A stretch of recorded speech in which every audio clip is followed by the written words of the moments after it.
Today's topic is making at school, so we invited Massimo that kindly accepted to give a session on this topic today. We're gonna see with him a few elements of the maker movement, what the philosophy is behind this movement, what are the values, what opportunities this movement opens up for schools, for students, for teachers, how these elements are very, very much interesting and important for education in general. And we will hear from him some examples and some elements that you may consider really introducing into your classes. I won't talk long about this because I'm sure Massimo is very much more prepared than me to do so.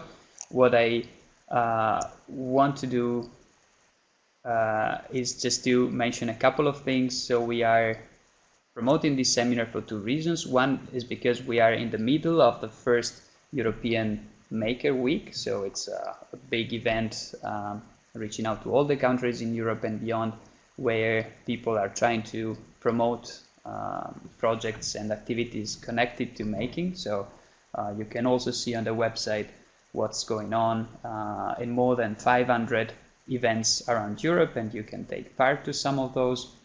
And also because this year at the Maker Faire in Rome, there's the opportunity for European schools, so for schools from all around Europe and also partner countries from the Erasmus Plus, let's say, program countries, can participate to the Maker Faire, submitting their educational projects, the projects created really by students and teachers, and get a chance to win a participation ticket to go to Rome, fully covered in terms of travel expenses. And the deadline for this call for schools is the 15th of June, so you still have a couple of weeks for you and your students to submit a proposal to this very nice competition. So these are the two main elements that I would like you to sign in your calendars. Going on towards the contents of this seminar of today, our speaker today is Massimo Avvisati from Codemotion Kids. He's a developer, hacker, maker, and digital artist. He will explain better what he's doing and how he's doing it, so I will leave it to him to introduce himself more properly. But I put here his Twitter account and his email address, so you can also start wandering around and take a look at what he's doing and how he's communicating them. You'll see a bit more about him later on, as I was mentioning. And the last communication, the housekeeping communication, is about the next online seminar, which will be on the 15th of September and will be on open educational resources. So how to start creating your own OER, so the open educational resources for your classes, your schools, and your school communities. So I think that's enough as an introduction. I'm also looking forward to hear from Massimo what he has to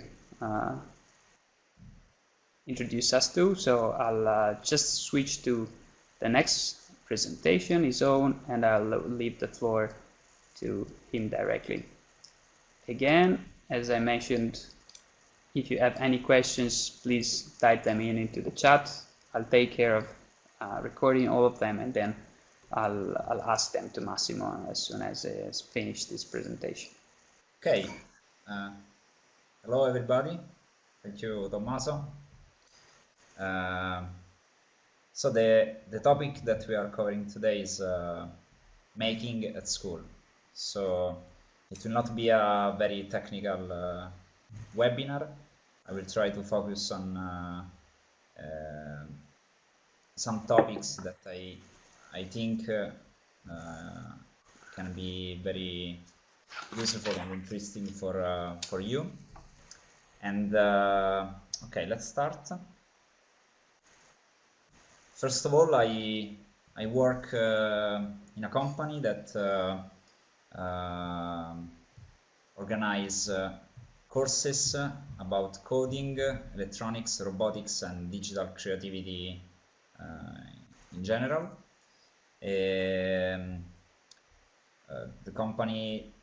The main company is called Codemotion and organize big events for professional developers. but we work for the branch that take care of kids. So this big loud. Okay. So we work with kids, and we try to help future innovators becoming active creators instead of passive users of technology. So something about myself. Somebody asked in the chat if I'm an hacker. Well, actually, this term is used in a more general way to indicate somebody that is really curious about software and computer in general. Yeah, it's actually a legal profession. Well, it's not a profession. It's a state of mind, like Maker. So I worked in a lot of companies, but are almost 10 years that I dedicate myself to education and digital art instead of making boring company software. I'm member of the didactic board. This means that I help with a team creating the lessons, the workshop, and the events in general. And I'm very happy to be the coach of many young nerds, boys and girls, that it's something that I really enjoy, that I will never stop to do. Okay, so let's start. Okay, something about the philosophy of the maker culture, the maker movement. We can divide this philosophy into four topics, four subjects. So let's start speaking about making. Something that everyone can observe in kids, very young kids, and with students, is that humans in general love to make things. So it's something that every one of us experimented, that it's something that the human beings are doing from the very beginning of their history. And so it's something that it's a lot of fun and something very important to us. Key point, it's the idea of do-it-yourself. Do-it-yourself, that is opposed to the most common idea of mass production, that it's something that driven our society until now. So this is very important, and is a key point of the maker movement.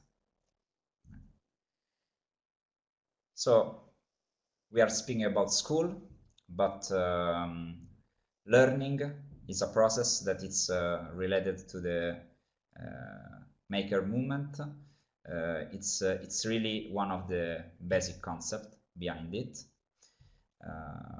First of all, when you make things, you learn how things works, actually. So this is very important. Making, it's one of the few way of understanding how the world around us works, and this is something that kids and young people are not used to do. Very often they use a lot of technologies like tablets or computers, televisions, microwave, any kind of technology, and they have no clue of how they work.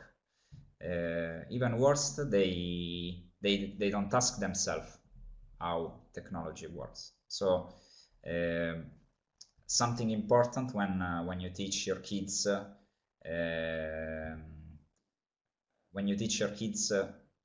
how to make things is also to create this curiosity about stuff, so that they will not see the world like before, and they will see all the wonders that surround us.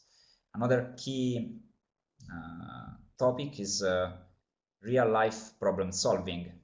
So when a maker creates something, usually it's to solve a real problem. So it's we are not speaking only of art, even if makers are very often artists. We are trying also to solve real problems, so learn problem solving while making things. Very important is the process of making, and this is typically it's characterized by a trial error process. It means that when you build something, probably it will not work the first time, so you will build it again and again, and every time you solve all the issues. And I think that this is one of the most important way of learning things. So we start seeing the failure as a value. This means that when you teach to your students how to make things, probably they will be frustrated by the results in the beginning, but this is not bad. This is actually very good, because solving those problems, solving those issues is the only way of learning things. So this is very different from the classic frontal class, where you try to transmit some knowledge. They will learn by necessity, and this is very, very, very important. Share is something again very important in the maker movement, and so it's something that all the kids, all the students experience, is that they are very proud of their work. So they will shout at you, "Look at what I made." And this is something that occurred also to adults. So sharing is something that push the makers to show their works and show how they created their work. This leads us to a very important concept, that it's the open design. It means that you will not what you are working, it's not what you are creating, it's not a secret. It's the opposite. So it's the opposite of patents and industrial secrets. We try as makers to share as much as possible. This is a key value and a key feature of the maker movement. This will help us creating things that are better and better. So here there is this phrase, standing on the shoulders of giants. It's very famous. A lot of inventors used it. A lot of artists used it. What it means? It means that when we have open design, when we share our knowledge, there will be somebody that will freely create something upon our work. And finally, play. Play, it's something important. Having fun is the basic feeling that we need to experience in order to live this dream and this idea of the maker movements. So this is a key point in the classroom as well, because when they have fun, they are engaged. They have to be excited by the projects they are working on. So making is a new way of engage your students. And before we spoke about do it yourself, and we now can introduce the also the idea of do it with others and do it together. This is important. It's based on the teamwork. It's based on the idea that no one can create cool things just by himself or herself, and so have fun with others. It's something really important and something that must be in the class. Okay, let's go. Okay, everyone is listening well, I think, and I see that I think that you are engaged. So let's see some techniques that are or technologies that are behind the making things, and let's start with tinkering. What it means tinkering? Tinkering is mainly it's the most basic way of making things. It means create objects using recycled materials or common objects, putting them together, see how they work, see what you can create with them. It's let's say that a very nice expression is this thinking with the hands, because when you touch the things, when you touch the matters, and you try with a physical activity, you will learn more, and you will gain a special experience that only practicing can give you. So it's something that you cannot read on a book, and that push your fantasies beyond the limits of what is already given. Another important thing, another important idea behind the tinkering is that very often you don't have a plan, you don't have a purpose to about what you're doing, so you just create things and you put things together. And this is very good with small kids, but it's something that must be also in classroom of teenagers and even adults. So for instance, we experimented it with teachers, and they love to use hot glue and recycled materials just to create things. Digital fabrication. Digital fabrication is the activity of create things with the help of computers. So it means design objects and make them real, create physical objects that come out from a computer. The most common is the 3D printing.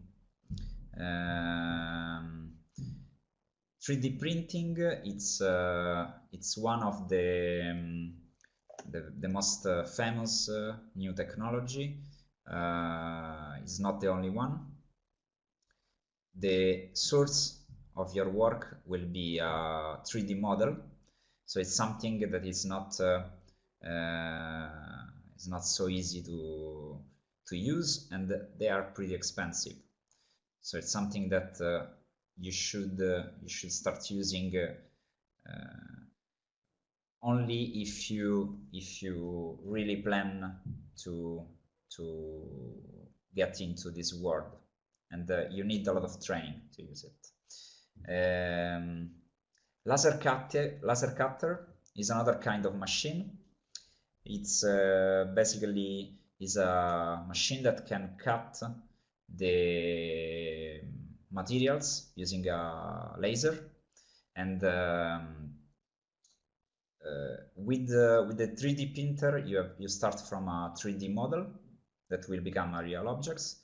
With the laser cutter you will start with a 2D image, a silhouette that will be cutted or engraved on some materials.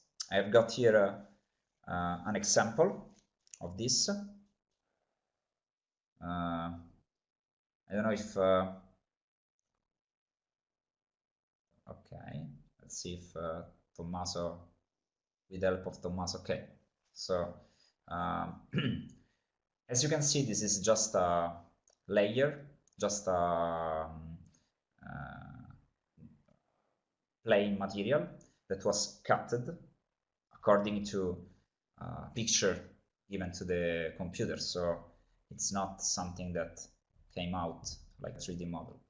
What is very interesting of it is that the usage of this, it's doesn't mean that you will not have at the end a 3D model or a 3D something, because for example, cutting things, you can build objects like this. It's a small grip, and then you may even have something like this, that it's completely made of with a laser cutter, and this is actually a small robotic arm, and as you can see, it's, let's say that it's not flat, it's a real object. So the important part is that it's easier to work with the 2D than with the 3D. It's less direct as idea, but it's very, very useful, and you can use it to create a lot of kind of objects. Okay, if Tommaso, we can go to the slide again. Okay, and so a lot of you were asking about CNC machines. CNC machine is just a technical word to say any kind of machine controlled by a computer, controlled by numbers, and the main difference with the laser cutter is that you may use some drill or some other kind of milling technology in order to cut materials, and this lets you create bigger objects, like for instance even furniture, and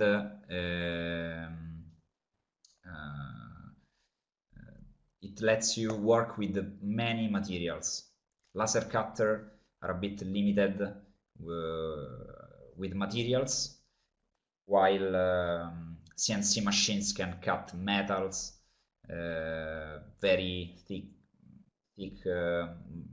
woods. So about the pricing, because I read that in the chat that a lot of you are speaking about pricing. It's true that many of these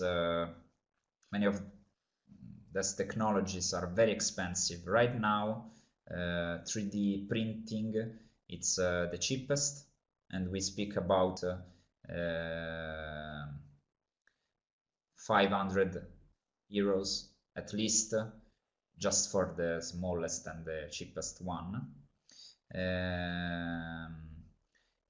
What is interesting is that you can build your own 3D printer, or you can build your own laser cutter and CNC machine. So this is something that you should take in account. Anyway, is not so important starting with this kind of machines. I think that we will see now that there are other technologies. Yes, you can, Carmela, you can build it. It's the main point of the making movement. It's just a matter of skills and practices, but mainly a 3D printer is made of motors, just like this one, for instance, that will move the printing heads over the surface and will be guided by your computer. So actually the first 3D printer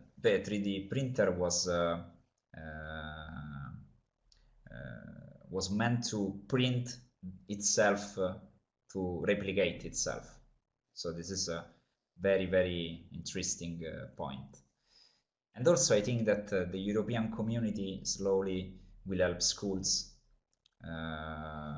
having more and more of this technology. So you should be always tuned on the channels that promote this kind of actions in the European community. Okay, so let's go on. Okay, this is another subject that is at the base of the maker movement and the making the activities that you can do in the class, and it's electronic prototyping. Electronic prototyping consists of create your own technologies, for instance the 3D printer, and more in general it's the idea that to create small inventions, small hardware made by students, made by teachers, to achieve some purpose, that when you to solve some problem. About it, I have many examples of these platforms. Do you know Arduino? If you, let's see if some of you already knows the Arduino platform. Okay, it's only a name. Okay, so let's introduce to you an Arduino board. Okay, so this is the Arduino. Actually, this is one of the first model of this electronic platform. What is interesting of it? This is a cheap hardware that lets you create electronic prototype without the need of a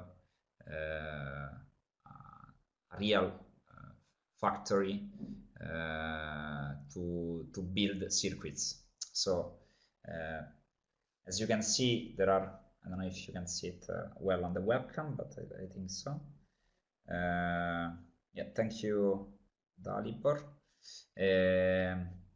As you can see here, there are some holes, and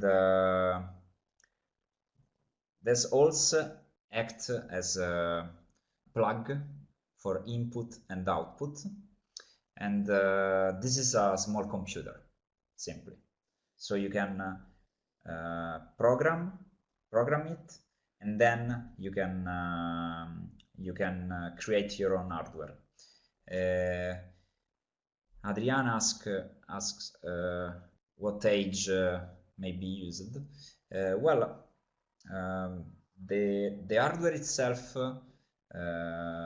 is not so easy for very young kids, but I will show you some alternatives to solve this issue. It's absolutely not dangerous. It works with very low power, and so this means that you cannot harm yourself normally if you use it normally. Well, you can use it not only in high school. We will see that in a few minutes the software aspect of this. So the hardware part is not so hard to use. How this is used? This is used with some objects, like for instance something simple as a small LED. This is a small light. So you can simply, instead of create a circuit and design a circuit, it's something very, very difficult to use. You may, for instance, connect it just like this, and then you will be able to control the light using the software that you write. But this is just to show this is an output of your small computer. What is the input? What you can create with this? You can use a lot of kind of sensors. This is a pressure sensor. So this detect when you push it. So you may connect this sensor with this, and for instance turn on the light according to if you are pushing or not this. There are many kind of sensors. For example, this is a gas sensor, so CO2 sensor. This means that this can detect if there is dangerous gas in the room, and you may connect it with a buzzer in order to create an alarm for dangerous gases. Okay, I will show you, I will solve your doubt about the age. First of all, there are do you know Scratch? Have you ever heard about Scratch? The Arduino can be programmed using Scratch. This is something very important. This is the first part that solve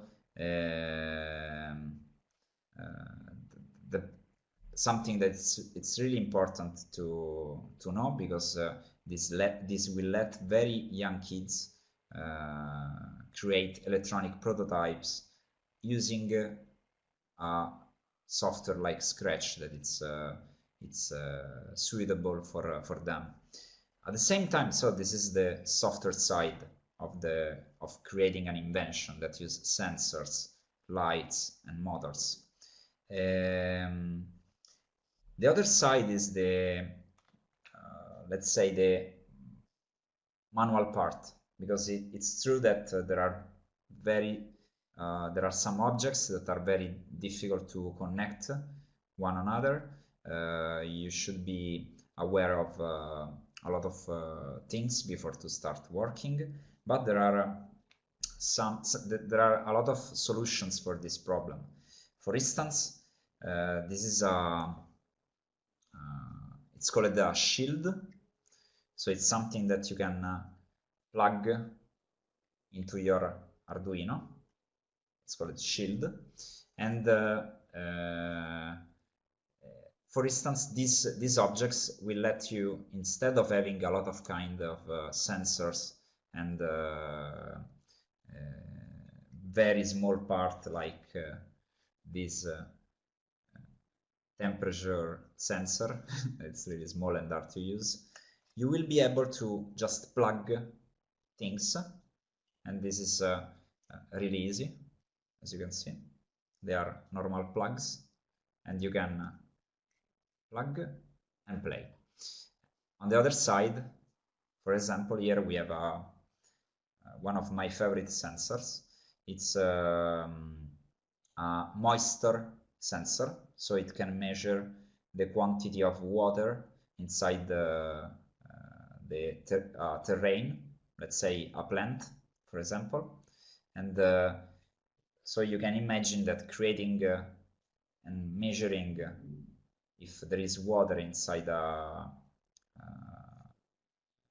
plant, if the plant has enough water, it's not so hard to build this, because you just plug it, use Scratch to visualize the status of the sensor, and you can have a lot of fun. So as I said, there are a lot of sensors, really really a lot. I will show you only a few, just to have a taste of what they look like. This is a noise sensor.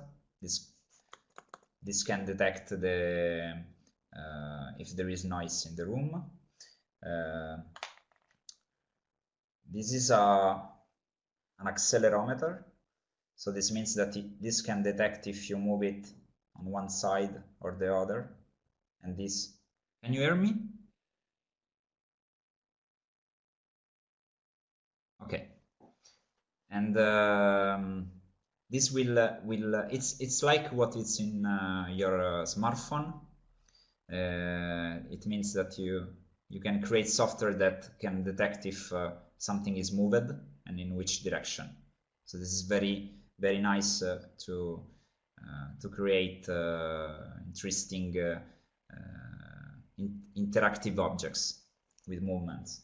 And there are a lot of them. Some of them are very simple, like this is a flame sensor.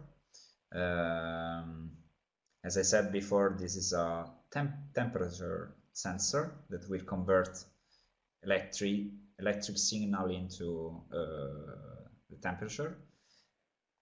This is a magnetic field sensor. Something that it's important to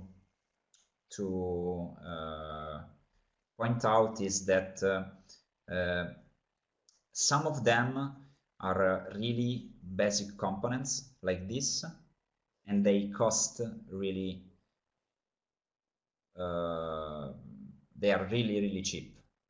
So for instance, this can cost I don't know, half euro or 60 cents. Some of them are more complex. They are usually called modules because they have got they haven't got only the basic sensor, but they have got also other components that make easier to plug it and have a value, a meaningful value,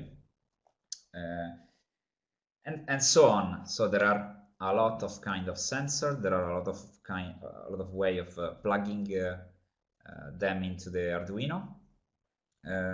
Something very important that I must say, because it's related to the open design of the open design idea. It's that Arduino is open hardware. It means that not only the software is free software, you can download and modify it, but also the hardware. The hardware is open, so it means that they shared from the very beginning the schematics to build your own Arduino. So you may even create your Arduino from the basic components. For instance, you can find many clones. Like this one is one famous clone of Arduino. It's called the Funduino. It's a bit cheaper, or some of them may implement some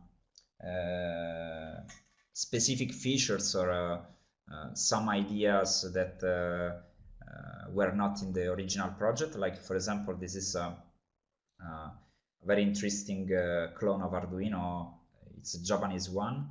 It's called Studuino, and this one has some buttons on it and some sensors included, and the plugs are a bit different, but they usually are still compatible with the idea of shields.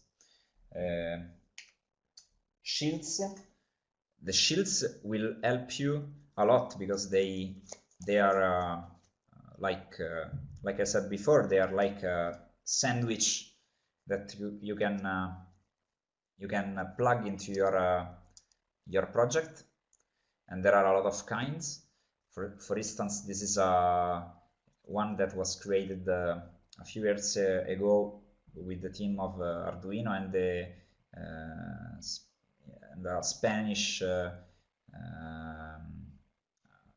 telecom company, and this include the possibility to put a SIM card, and it has a GSM antenna, so it can send and receive telephone calls and SMS.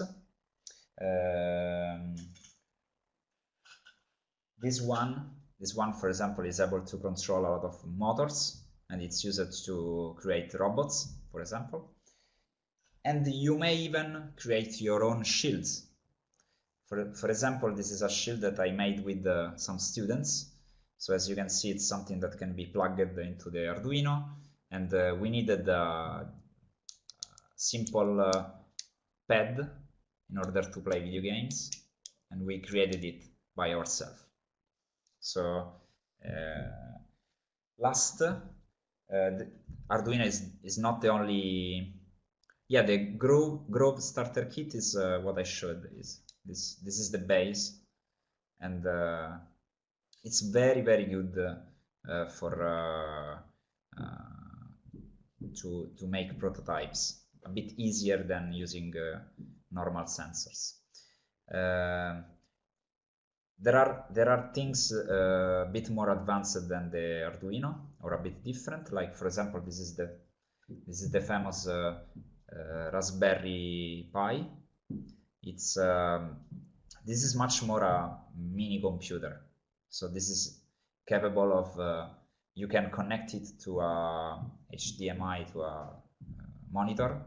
It has a net plug, and it has a lot of USB, so you can connect normal devices like keyboards, and this can run Linux and can run Scratch too, and even Minecraft. It's an hot topic for kids. Then, very quickly, there are things like this. That is a smaller version of a board like Arduino, and this has wireless. Or you can even have bigger one, and this is really powerful. This is a UDO, and this is capable of running even Android. So you can create your own tablet, let's say. Okay, we go on with the presentation. So electronic prototyping, I think that we understood the main idea. Robotics. There are robots are the future.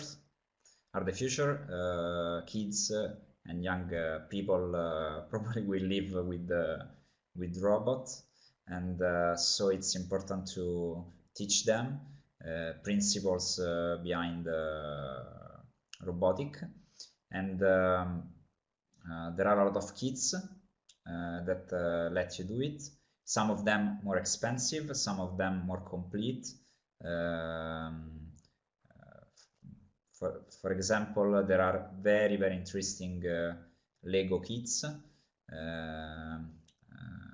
like the Lego We Do, that's for the younger. We used it with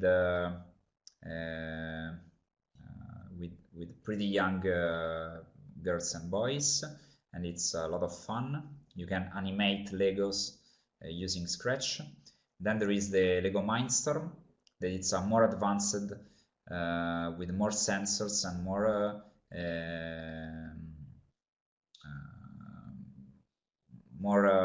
actuators that will let you create very complex robots and with a very complex artificial intelligence, let's say. And then for sure you can build your own robot starting with an Arduino. So I invite you to look on internet Arduino robots, and you will find a lot of them. Okay, if there are no questions, let's say some focus a bit on the school very quickly. Allora, so at school, first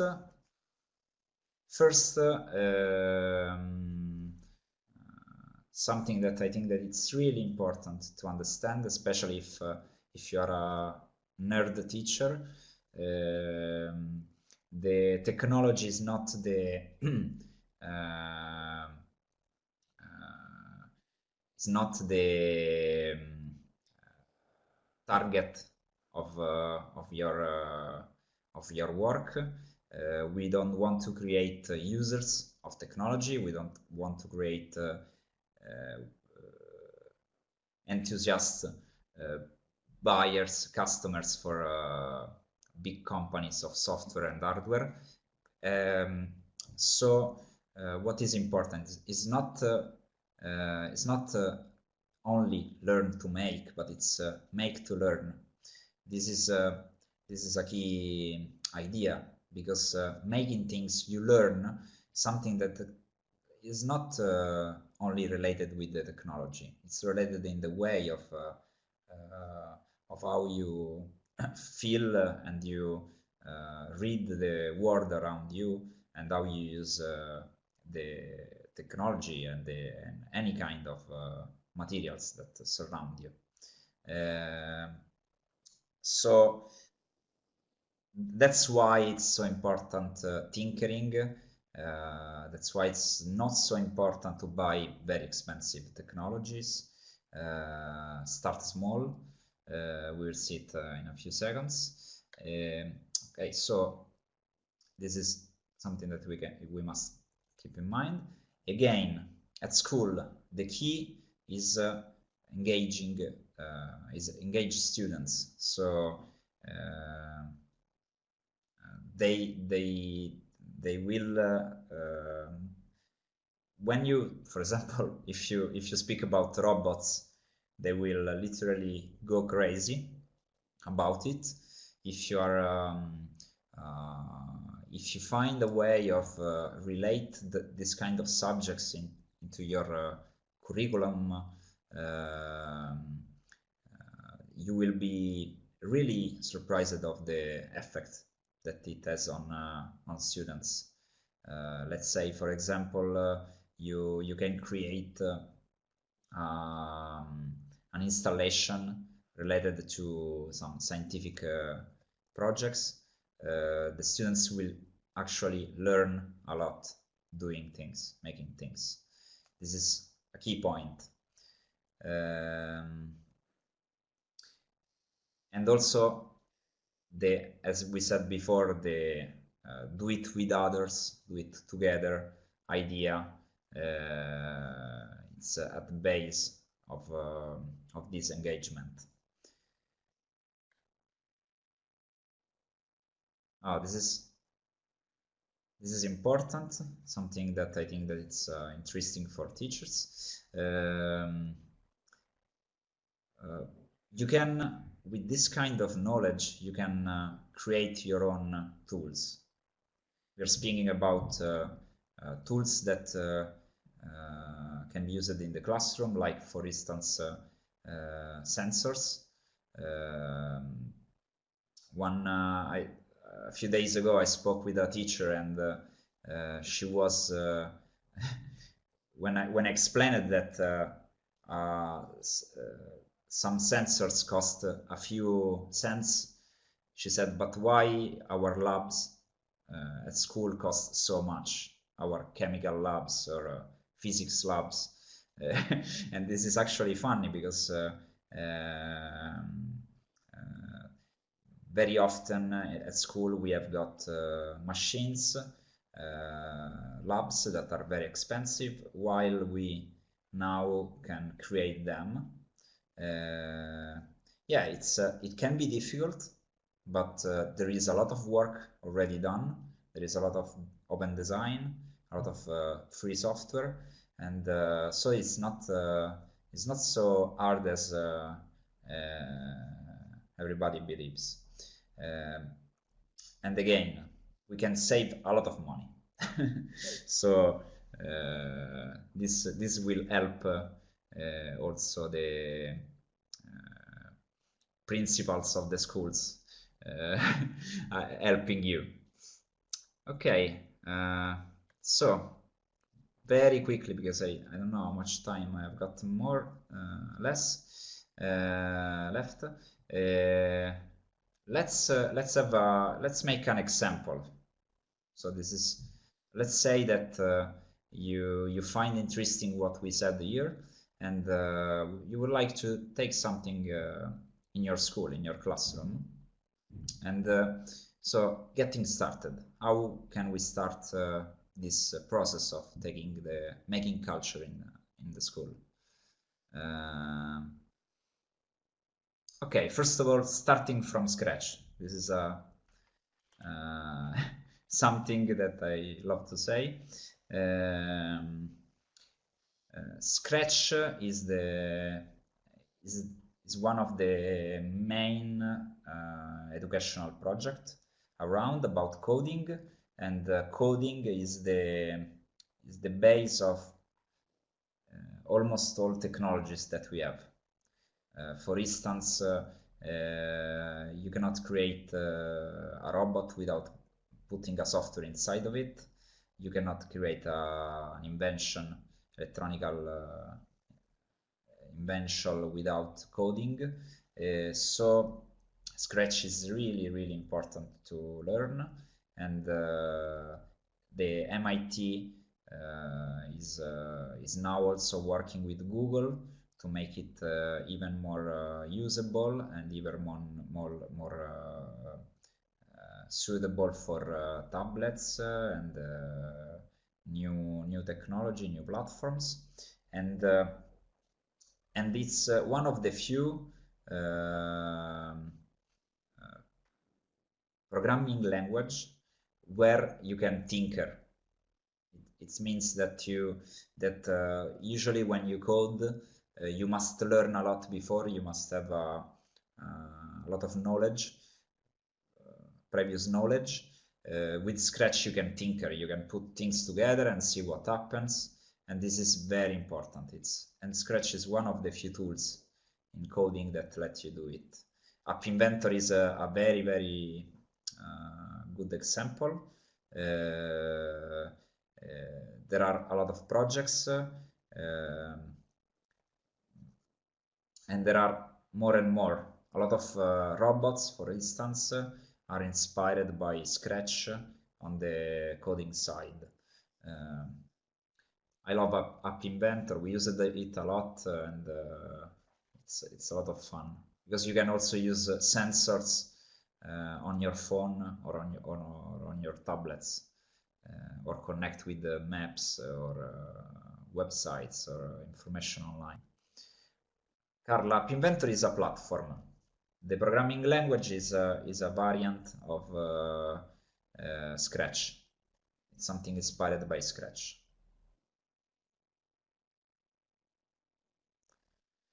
So, paper circuit. So in this getting started, first of all, coding. logical thinking, problem solving using just a computer. In the meanwhile, something that you can experiment, it's called paper circuits. Paper circuits are basically some circuits created with paper and a few elements. You know, you can start from a coin battery like this one, and you can plug it into a LED and you will have lights. So this is something that it's interesting because they will have a first experience with connection between components. They will learn that some materials are conductive and some other are not. They can create switches, so they can turn on and off the light, just designing their own way of connecting or disconnecting the battery. And there are a lot of examples online of paper circuits. There are also very interesting projects made with plasticine, called the squishy circuits, and you can even create your own plasticine. There are recipes to create conductive and materials that will let you create circuits. So I invite you to, Arduino Projects. Arduino Projects is one step beyond. Start small. Don't buy too many things. Remember that kids have to work together, so you don't need one Arduino per child. It's they will have fun if there are 2, 3, or even 4 of them on the same projects. And something very important, it's that you do it with a purpose. So something that using Arduino a lot, very often teachers get stuck on what I can do now after doing all the experiment that are on the manual of the Arduino kit. This can be, you can solve this issue, as we said before, trying to give a purpose to your projects.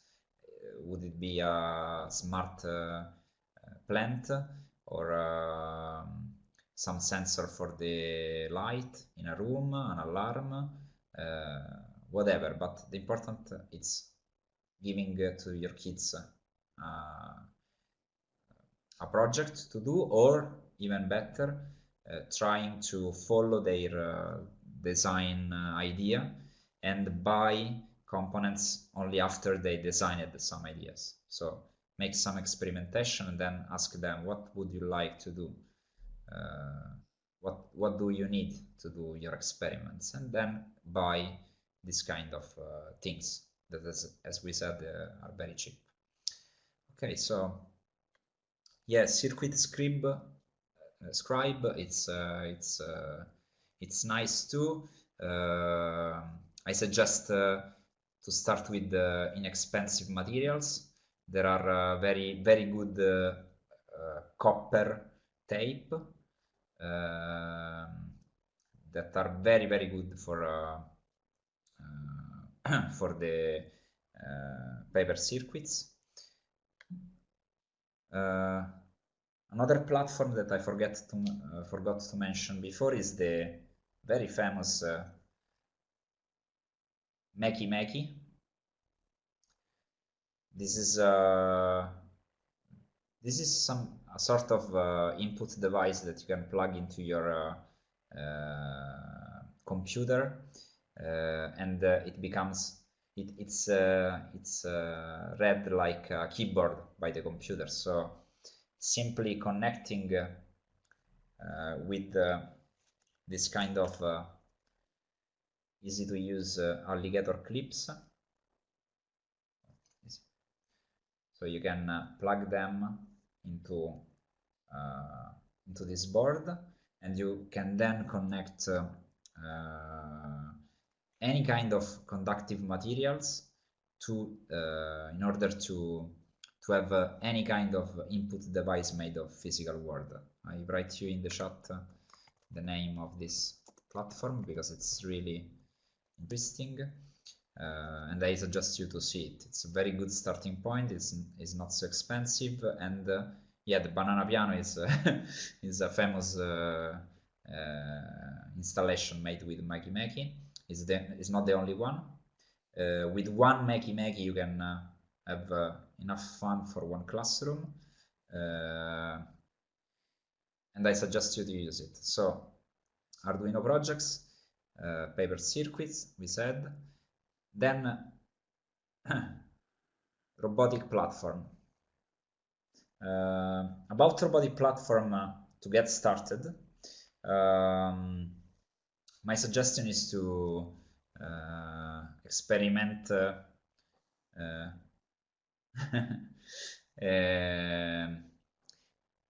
robotic platforms. There are many platforms, and they are very different. I suggest to experiment with some of them. Try them when you go to the Maker Faire. Try them, buy maybe one exemplar of them, just one, and evaluate, study it, and understand if it can be interesting for your school, for your classroom. Something very important is that you will find that some kids, some young students will focus on the building project, on the mechanical aspect of the robots. Some other are more attracted by the coding of the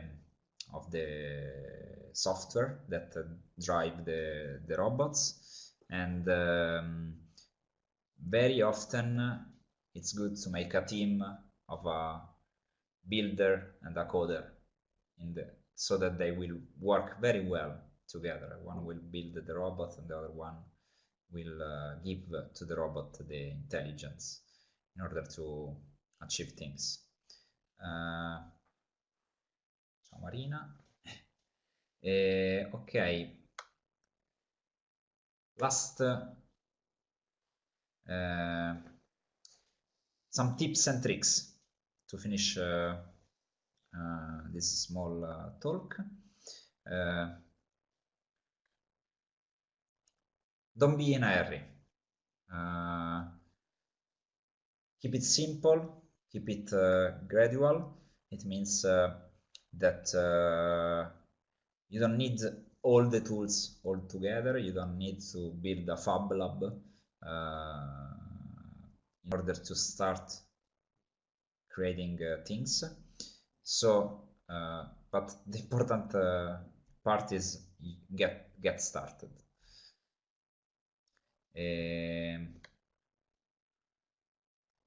Second tip: create a community. Community is a key value in the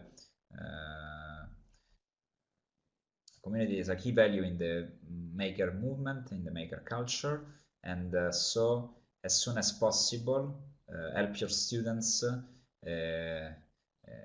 using some online platform like Edmodo.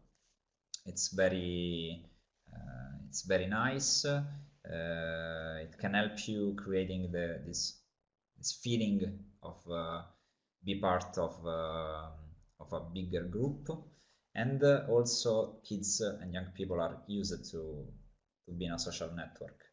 So I suggest you to use Edmodo, and I see that a lot of you already do it.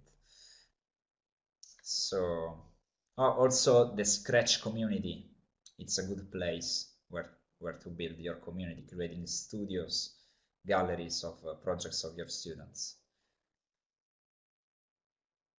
Simulators. Before we spoke about the costs that these platforms can have. There are a lot of simulators that will let you create Arduino project without owning an Arduino, and for example, you can use them to so that your students can work on their projects without taking home the hardware. There are many of them, and there are also platforms that help you simulate robots.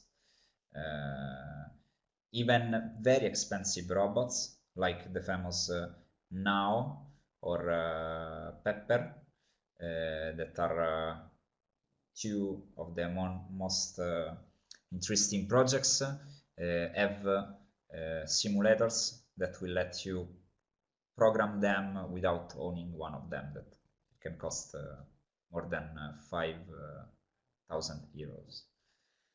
So it's expensive. Open is better. This is something very important to me and to a lot of you and a lot of the makers and hackers all around the world. Try to choose always tools that are from the open source and free software communities. If you have to pay for a software, probably you have to understand if it's worth the money. This is something that very often it's a mistake that schools and teachers do, because some solutions that come from companies and that you pay for them seems to be the best solutions, but this is not true. So free as in freedom and not free as in free beer. So it's something that it's important, something that you should take care of following. Test. Fifth tip, test a lot. It's very frustrating when you try to show something and it doesn't work. So always test it a lot before doing it.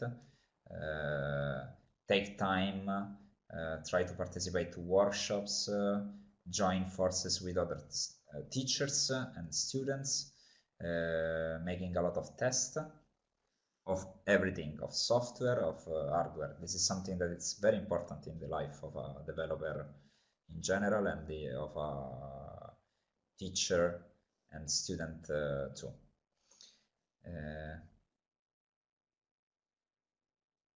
Okay. Yeah, save money. This is something that I think that you will like. As I said also before, don't fall in love with a company, with a product. Sometimes you can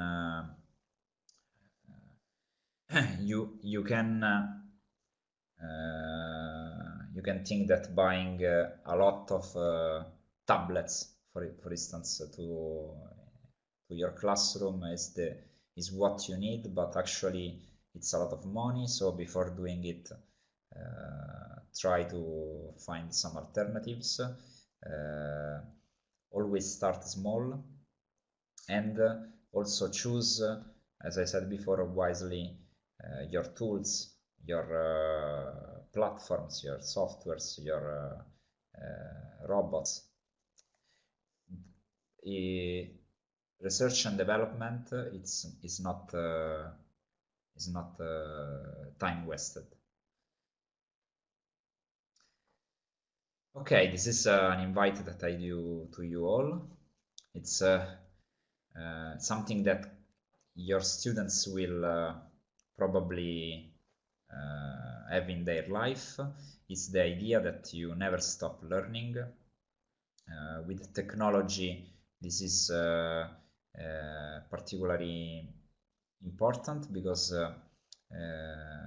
you have to stay updated and also try to follow the communities behind your software and your hardware, because this will lead you to a full understanding of what you are using, where it comes from, and especially if it has a future, because an active community, it means a bright future for an open project. Last but not least, participate to events.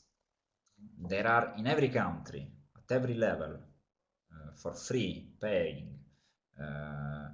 There are all around the world, there are a lot of nerds and enthusiasts about technology, about making, and they are creating a lot of events, a lot of parties, workshops.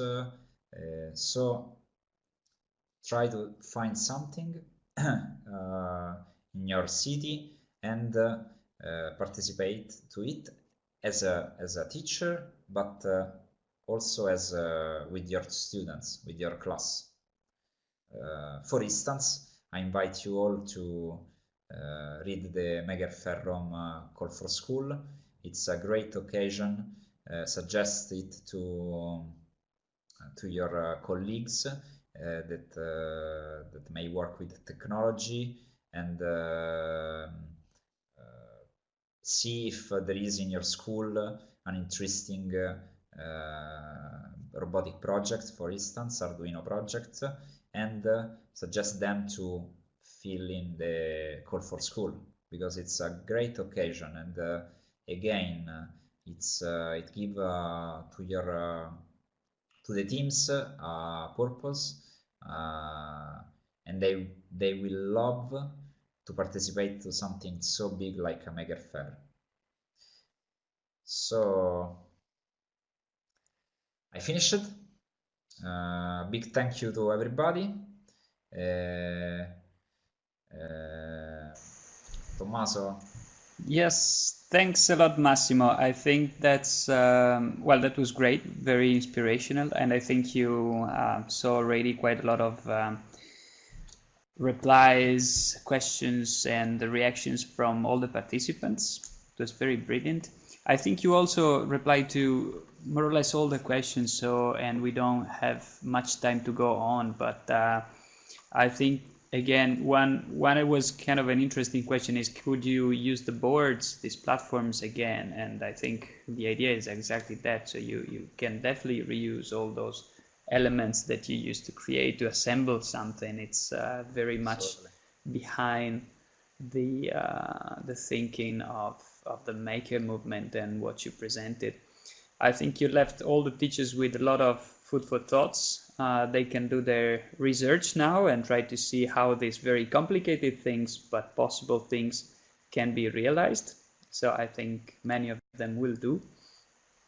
Again, I think it was super interesting, and I want just to underline this again, the fact that the open design, the sharing aspect, all the cultural and the philosophy behind the maker movement, it's something very close to the school environment. So it's very much close to what we should prepare our kids to for being active citizens, and as you said, creators of technology. And on the basis of that, we can just be more confident and try to push this forward. And I personally think that the maker movement is there to stay in the education sector. So even though some of the teachers may think that this could be very complicated solutions, the more we share knowledge, the more we collaborate within the schools among different teachers, the easier these experiences will be for pupils and teachers. Personally, thank you very, very much. And I see all the participants are also doing the same on the chat. And nothing. We hope to have you back soon on these channels. Yeah, I loved it, and I loved the platform. Thank you very much, Tommaso, and thank you also to the teachers. Have fun, be creative, don't be scared, and do let the kids do the work for you. That's a great message. Perfect. All right, guys. Thank you very much. Have a great evening and good experiments to you all. Bye bye. Ciao.